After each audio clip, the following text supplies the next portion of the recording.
Assalamualaikum warahmatullahi wabarakatuh. Perkenalkan, saya Safa Maulida Adawiyah Dan saya Olivia Putri Arianda. Hai, saya Zakia. Hai, saya Titi Wijayati. Saya Tika Lulu Mahasiswa. Saya Eka. Hai, saya Eka. Hai, saya Sinastari. Hai, saya Anggun. Jadi kali ini kita akan mewawancarai salah satu perangkat desa yang ada di Desa Kulisan ini. Simak terus videonya teman-teman. Bye. Dua, apakah ada organisasi non-formal dan kegiatannya? Tiga, kegiatan adat istiadat di desa ini setiap tahun dan urutan kegiatan acaranya bagaimana? Empat, apakah ada cerita rakyat di desa ini? Secara struktural terdiri dari satu kepala desa, satu kepala wilayah seluruh desa. Yang kedua, kesekretariatan. Jadi kesekretariatan itu yang pertama dari kepala desa langsung turun ke para kasih. Kasih itu kepala seksi. Jadi dari satu seksi pemerintahan itu saya sendiri. Kedua seksi, kepala seksi pelayanan itu Pak Ponanti, Pak Gaung, di sini. Yang ketiga, kepala seksi kesejahteraan rakyat atau Kesra, itu Pak Waldi. Namun itu aturan yang baru dalam undang-undang yang lama itu dulu Kesra itu Pak Kaung dulu. Tapi sekarang sudah Kesra hanya membidangi pembangunan fisik non fisik, itu untuk pertama yang kasih urusan seksi. Yang kedua ada kesekretariatan. Kesekretariatan terdiri dari sekretaris desa yang membawai para kepala urusan.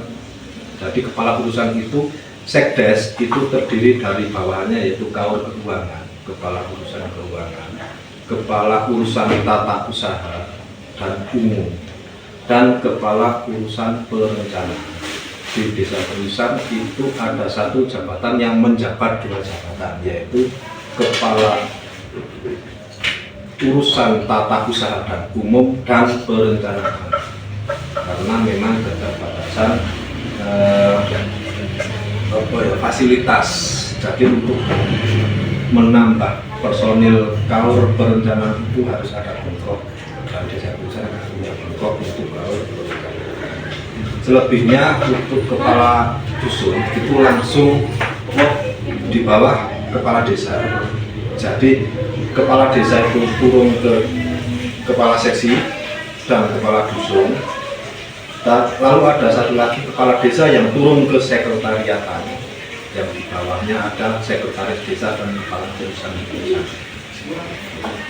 Dan nomor lagi mungkin untuk sebelumnya, Apakah ada organisasi non-formal dan kegiatannya? organisasi non formal itu semisal apa? Karena ada dua tafsir. Majelis taklim kita masuk ke mungkin ke kelompoknya Sinami. Jadi itu masih non formal, karena organisasi formal itu organisasi yang dinaungi oleh undang-undang. Misalkan organisasi di desa ada Karang Taruna. Karang Taruna itu formal. LPMD atau LPMK, masyarakat desa atau kelurahan itu formal. Tapi ada tafsir juga bahwa Karang Taruna, LPMD, PKK itu bisa masuk di lembaga non formal atau organisasi non formal. Jadi monggo mau dimasukkan yang mana, yang jelas kalau secara kasaran sepengetahuan kita mau itu misal majelis taklim ada, majelis yasinan, terus untuk nyadran itu bukan organisasi itu apa ya, ritual tradisi. Jadi untuk pertanyaan apakah ada organisasi non formal di desa, jelas ada. Mungkin masuknya ke satu ke Jamaah Yasin, dan kedua lembaga, dulu ada lembaga ekonomi mikro LKM, lembaga ekonomi mikro TUAP. Itu organisasi yang membidangi sistem simpan pinjam, tapi yang mengelola kelompok tani dulu tadi. Sekarang sudah mungkin sudah vakum diatur. Ada lagi. Apa kegiatan istiadat di desa ini setiap tahun berurutan kegiatan acara pembangunan? Adat istiadat itu yang setahu kami ada dua. Secara keseluruhan desa itu satu untuk merti desa atau nyadran. Yang membedakan di nyadran di desa mungkin di sini ada yang dari wilayah pedesaan. Kita menganggap tulisan itu daerah pegunungan. Kalau nyadran di sini itu selepas musim panen tembakau. Jadi kalau nyadran mungkin di Sidoarjo itu nyadran adalah nyadran yang menjelang bulan puasa. Saat minggu sebelum puasa atau minggu terakhir sebelum puasa. Karena di desa yang dibuat tanaman adalah Jumat terakhir sebelum puasa. Tapi kalau di perkotaan Sidoarjo Parakan itu hari Minggu sebelum puasa dimulai, gitu. Nah, jadi tulisan nyadran utawi merti desa, syukuran dan selamatan desa itu dilaksanakan selepas panen. Jadi sifatnya mensyukuri hasil panen tahun lalu dan memohon selamat atau berkah untuk panen selanjutnya. Untuk tuntutannya pertama dari bakal atau sesepuh desa. Sesepuh desa itu bukan kepala desa tapi memang sesepuh desa. Nah di sini bakal itu pertama memang diharuskan untuk bersihan. Bersihan itu semacam biara 1 hari sebelumnya. Lalu besok akan diadakan semacam kendurian metok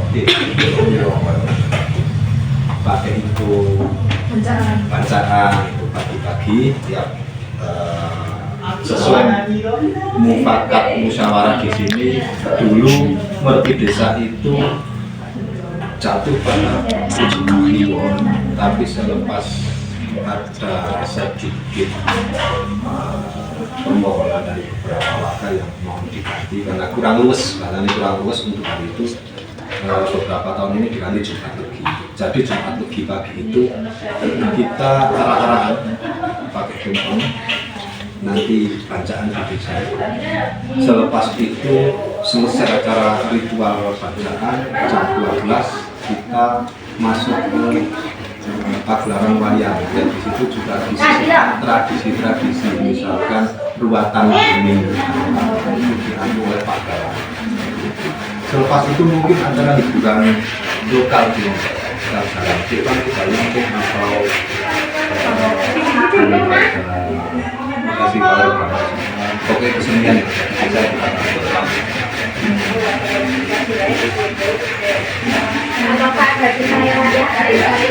Nah kalau cerita rakyat itu ada, tapi jika memang menghendaki mungkin ada itu bisa ketemu Pak Raul.